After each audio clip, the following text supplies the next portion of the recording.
Damien Fleury est l'un des meilleurs attaquants français.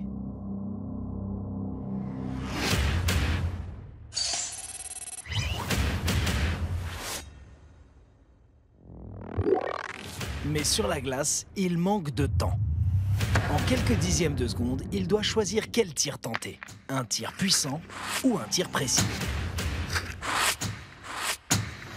Pour saisir la parfaite mécanique de Damien Fleury, il faut ralentir le temps et comprendre ce qui se cache dans l'invisible.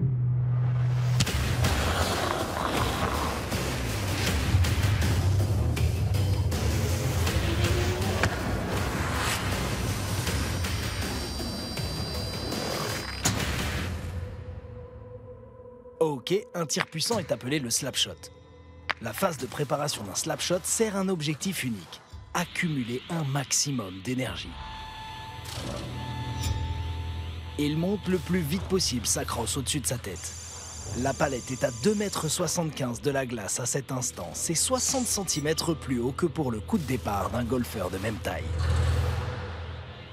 C'est de la hauteur d'un éléphant d'Asie ou d'un camion de déménagement de 12 mètres cubes que la crosse va tomber.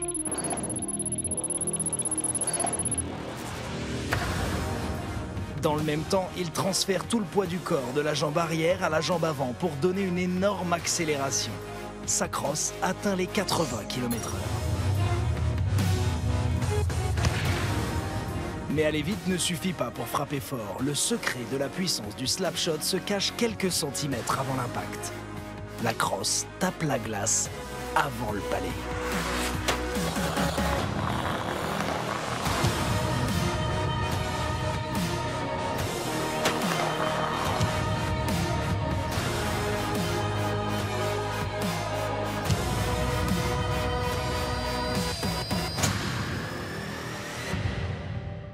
C'est un détail imperceptible à vitesse réelle. Toute l'énergie accumulée est transmise à la crosse. En tapant 15 cm avant le palais, Damien Fleury tient désormais un arc dans ses mains. Sa crosse se déforme de 14 cm.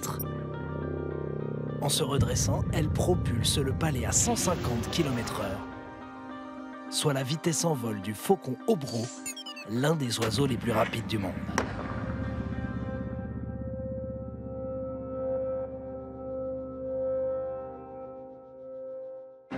Au total, le slap shot ne prend que 7 dixièmes de seconde à réaliser, mais c'est souvent trop long sur la glace.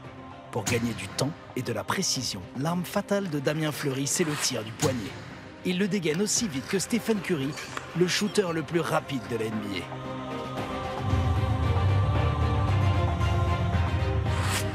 La précision, c'est d'abord le regard. Avant même de contrôler le puck, Damien Fleury a les yeux rivés sur la lucarne adverse.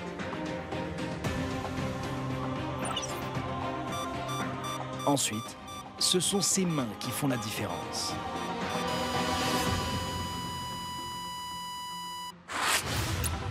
Il opère 2 rotations du poignet en 9 centièmes de seconde seulement.